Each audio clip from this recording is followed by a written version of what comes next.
Over the past 3 years, the anime scene has been blessed with some great titles. Chainsaw Man, Bocchi the Rock, Season 2 of JJK, and who could forget the triumphant return of Bleach. That being said, I never thought we'd see one show take over an entire genre again. Frieren was a series I'd heard little to nothing about until it was released. In spite of that, the fantastical world that's slowly being revealed as we follow her journey might be my favorite. The magic system isn't anything new. It's actually pretty simple, but complex at the same time. Let me explain.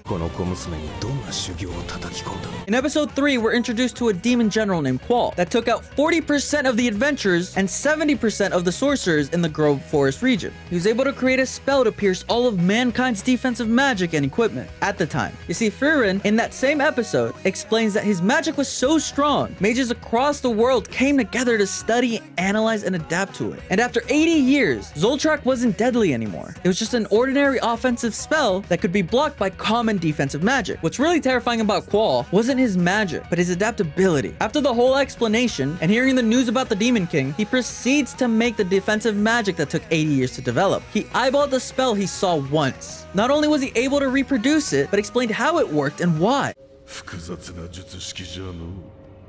Remember, the same party that deleted the Demon King chose to seal this man as a last resort. Originally, I thought maybe he couldn't fully use it because he didn't block Frieren's final blow. However, later in the series, it's explained that demons are stubborn about their magic. He didn't block it out of pride. The World and Beyond Journey's end thrives on establishing simple groundwork and building off that foundation. For example, saying time passed in the series lets the audience know that every new character introduced has history in the already established world.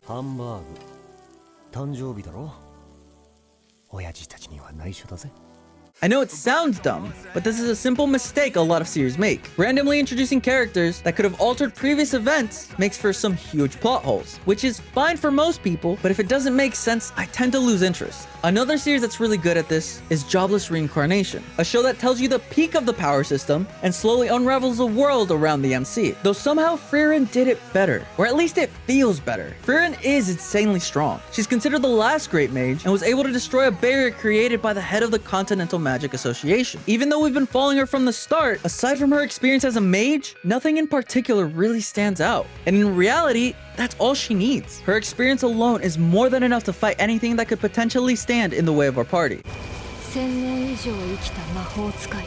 Super simple on paper, but the complexity of that experience is slowly shown in each flashback we get. Frieren has lived for 1,000+ years, and what we see in the show is the amalgamation of it all. But surprisingly, as strong and experienced as she is, Frieren is still no match for time itself. A concept so simple, yet paradoxically complex.